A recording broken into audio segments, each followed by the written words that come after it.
vous allez bien. Alors aujourd'hui, je vous fais une chronique de... Il s'agira de Souris-moi de Angela BL chez Juno Publishing qui est sorti le 26 mai 2021.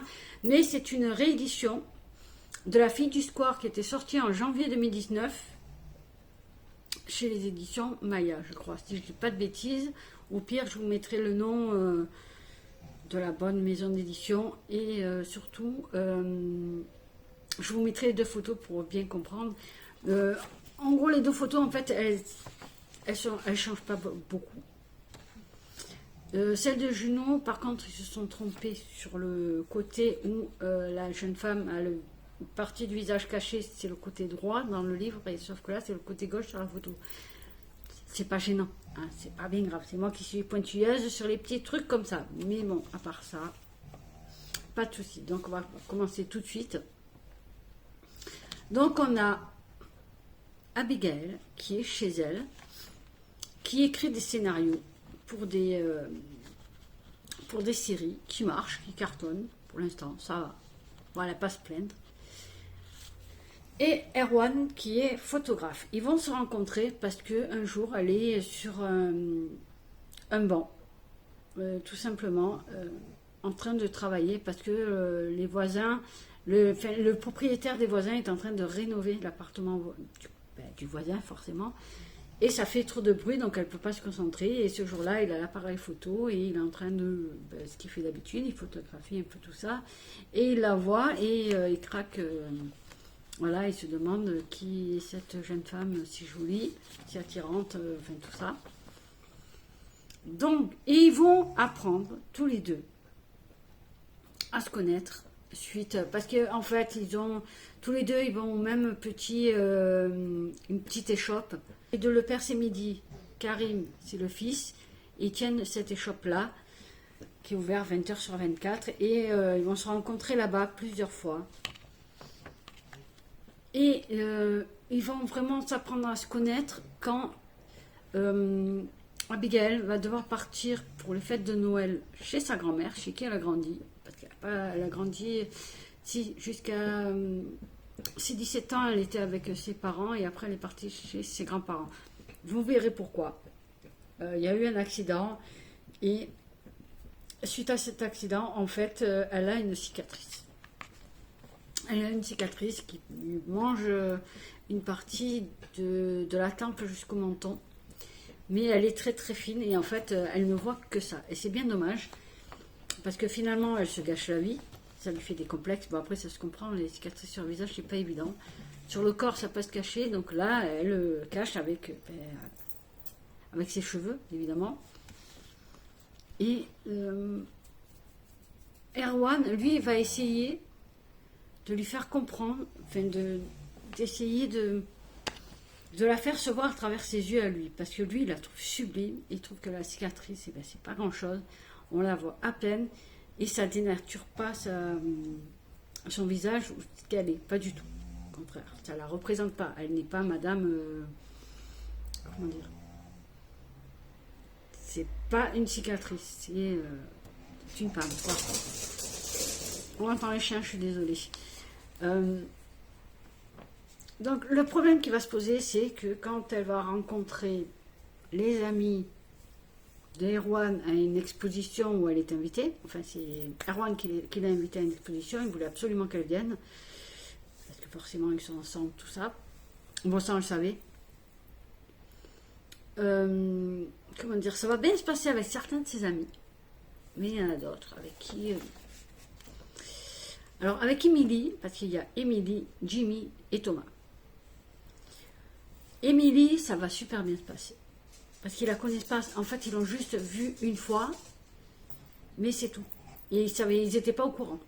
À part Émilie, évidemment. Normal, c'est une femme, elle a deviné. Je cherche pas. Donc avec Émilie, ça s'est très bien passé. Jimmy, il attend de voir. Il la connaît pas trop. Il la connaît pas, donc il attend de voir ce que ça donne. Sachant que ces trois-là sont des amis d'enfance.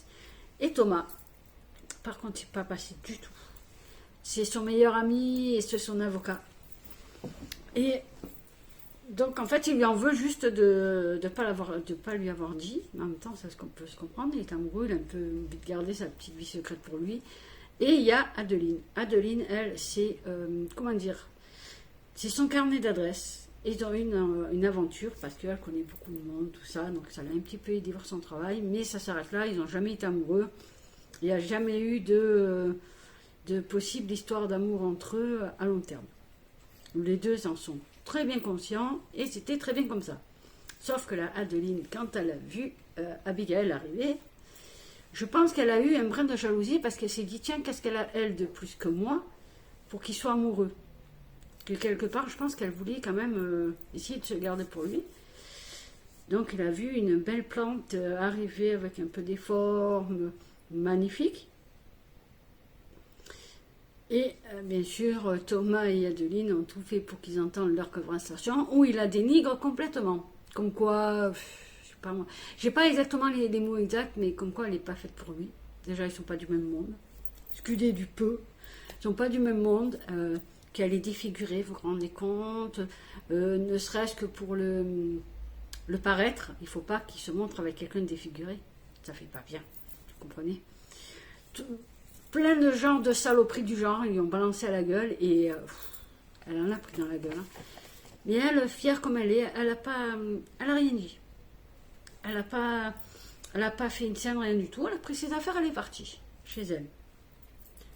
Donc qu'est-ce qu'il a fait, notre breton préféré, puisque ça se passe, parce que c'est des bretons. Ils sont têtus les bretons, même si l'histoire se passe à Paris, ce sont des bretons. Et bien il a allé chercher sa chérie, il a eu cette phrase. Je veux tout de toi, Abby, tout, ta confiance, ton amour. Toi. Donc voilà. Et en fait, il lui a dit une phrase que j'ai retenue. Laisse-moi le bénéfice du doute. Parce que forcément, il est entouré de belles femmes dans son métier. Et voilà, et Abby, elle peut penser qu'en fait, il est drague, tout ça. Donc c'est pour ça, il lui a dit, laisse-moi le bénéfice du doute. Quoi qu'il arrive, dans n'importe quelle circonstance.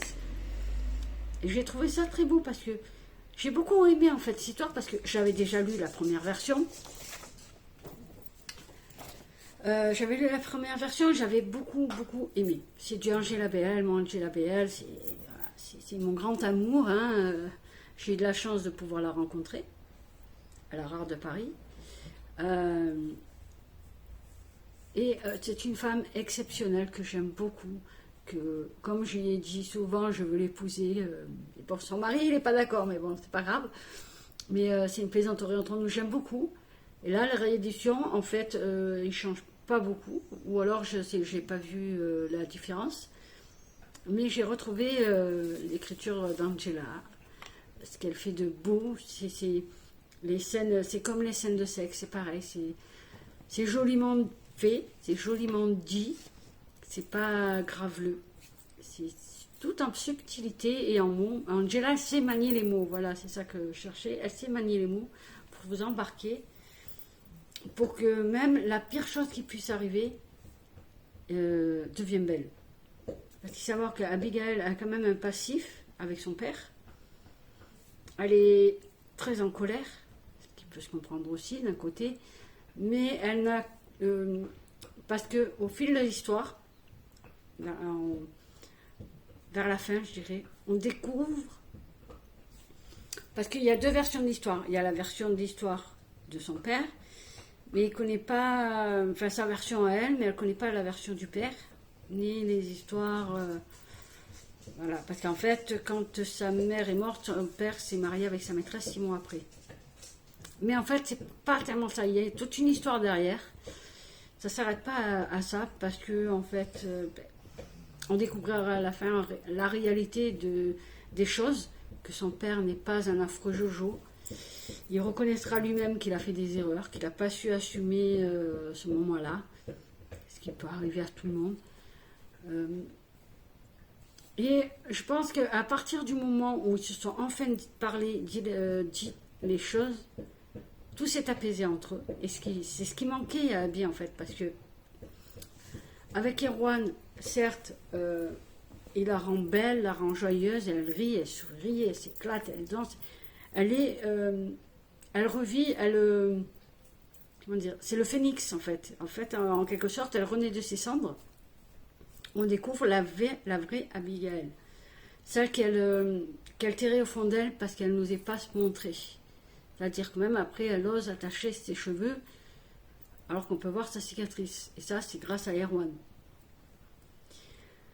Et en faisant la paix avec son père, en fait, elle se libère en fait de ce poids qui lui est resté sur le cœur. Elle ne pouvait pas être totalement heureuse tant qu'elle n'avait pas fait la paix avec son père. En plus, ça rendait ses grands-parents malheureux, ses grands-parents qui l'ont élevée, même s'ils comprennent, hein, ils comprennent qu'elles sont en colère, mais voilà, il lui manquait certaines choses. Et j'ai trouvé ça super beau, en fait, parce que ça m'a mis la petite larmichette aux yeux, en fait. Oui, pas la larmichette, forcément, c'est aux yeux qu'on a les larmichettes. Ça m'a mis les larmes aux yeux parce que j'ai trouvé ça beau. Les retrouvailles entre le père et la fille sont très jolies. Et tout ça, c'est grâce à Erwan. Parce qu'Erwan, il a fait magouiller des trucs exprès derrière son dos. Même si les grands-parents, ils étaient dans la confidence aussi. Finalement, c'est un bien, c'est un mal pour un bien. Voilà, il fallait que ça sorte, il fallait qu'ils se disent les choses. Son ami Thomas va venir s'excuser. Auprès de Erwan. Et comme il dit, c'est pas moi envers moi que tu dois t'excuser, mais envers Abby. Bon, Abby, elle a pardonné parce que comme elle dit, demander pardon, c'est déjà difficile. C'est un premier pas difficile, donc pourquoi il faut pardonner, puisque demander pardon, c'est difficile. Donc voilà, quand son père lui demande pardon, il lui ressort exactement la même phrase. Il lui a dit, n'oublie pas, demander pardon, c'est difficile. Donc à partir de là, c'est une vraie petite merveille, en fait. C'est un petit livre, enfin, petit livre, je ne sais pas combien de pages j'ai fait exactement. J'ai eu un numérique, de chez Juno Publishing d'ailleurs, que je remercie. C'est un petit livre qui passe tout seul, qui vous passe un petit moment agréable, qui fait du bien. Voilà, c'est un petit, comment on peut appeler ça, un feel good, un livre feel good qui vous fait du bien, qui fait réfléchir aussi à soi-même, à sa propre histoire, finalement. Et voilà, c'est un livre qu'il faut vraiment lire parce qu'il fait du bien, vraiment du bien, et ce serait dommage de passer à côté. J'ai beaucoup aimé l'évolution d'Abigail, de la femme renfermée, asociale, vraiment, elle s'est retrouvée en femme épanouie et heureuse, mais ça a été un peu long quand même parce que ça se fait pas tout seul, hein. Il faut le temps, voilà, le temps que tout se mette en place. Ça se fait pas du jour au lendemain, c'est pas en 2 pages qu'elle va devenir épanouie, il faut pas rêver non plus. Erwan, lui, il est resté le même en fait, il n'a pas changé. Enfin, quelque part il a changé parce que il veut pas qu'on dise du mal de sa chérie, ce qui est normal. En ça, il devient un lion, vraiment. Mais sinon, il n'a pas changé d'un poil de comme il était, il n'a pas changé, il a toujours les mêmes valeurs. Il est prêt à se battre pour ce qu'il veut et on ne peut pas l'acheter. Puisque une certaine personne voulait qu'il fasse des photos de sa publicité, enfin tout un travail à New York. Il a refusé tout ça pour pouvoir rester avec sa chérie. Et je trouve ça très beau. Donc le mec, il s'arrête pas à ça, il s'arrête pas à l'argent ou ce que tu peux avoir. Il est droit dans ses bottes, voilà. Il bouge pas. Et j'ai trouvé ça très très beau.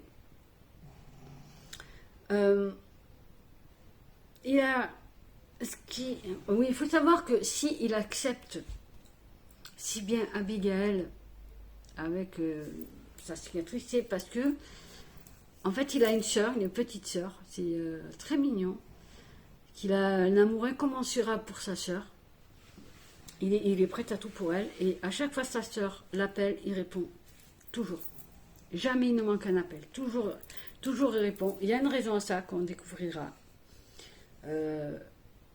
dans le livre. Il en devient touchant en fait. Il est touchant dans son comportement, sa façon de faire. Et après on peut comprendre parce qu'il s'est enfui de Bretagne à 18 ans. Enfin, il s'enfuit. Quelque part il s'enfuit, mais non, en fait il est parti à 18 ans. Mais on comprendra pourquoi. Parce qu'il y aura des révélations en fait. On va comprendre. Et Ça peut se comprendre pourquoi il est parti. C'est pas facile à assumer ce genre de choses. J'en connais beaucoup qui seraient partis en tournant le dos et sans jamais donner de nouvelles. Parce que c'est la honte. Quand on est con, qu'est-ce que vous voulez que je vous dise, moi? Il y en a, ils sont cons. Pas grave, hein, c'est les choses de la vie, c'est comme ça. Donc, à partir de là, du moment qu'il va lui montrer la photo, à partir de là, Abby, elle va complètement assumer ce qu'elle est, comme elle est aussi. Elle va assumer ses désirs, elle va assumer ses envies, elle va tout assumer en fait. Et ça, je trouve ça magnifique. Et donc oui, c'est un roman qui en vaut vraiment la peine, qui est feel good, qui fait du bien, qui fait réfléchir, qui prône la tolérance finalement. Ah oui, forcément, ça prône la tolérance. Et vraiment, c'est un livre qu'il faut lire parce que vraiment, il fait passer des émotions aussi, mine de rien. Parce qu'on est quand même touché par les réactions d'Abigail ou d'Erwan dans certaines circonstances. Et j'ai trouvé ça très beau. Et donc je vous laisse avec ça en vous disant achetez-le parce que vraiment il en vaut la peine. C'est très bien écrit.